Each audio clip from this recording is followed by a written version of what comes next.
Punjab election में PTI कामयाब हुई तो अगला वजीर आला कौन होगा? साबिक वजीर आला ने राज से पर्दा उठा दिया। पीटीआई के मरकजी सदर परवेज इलाही ने दावा किया कि इमरान खान ने पंजाब में जीत की सूरत में उन्हें या मोनिस इलाही को वजीर आला बनाने का वादा किया है।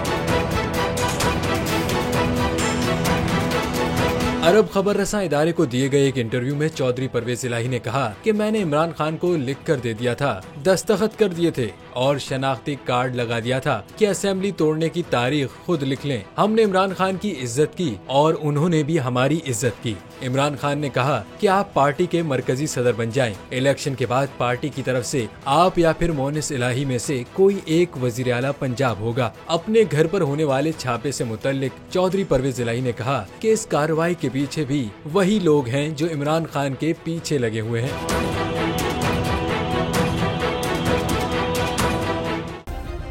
सब्सक्राइब करें और बेल दबाएं ताकि कोई खबर रह न जाए।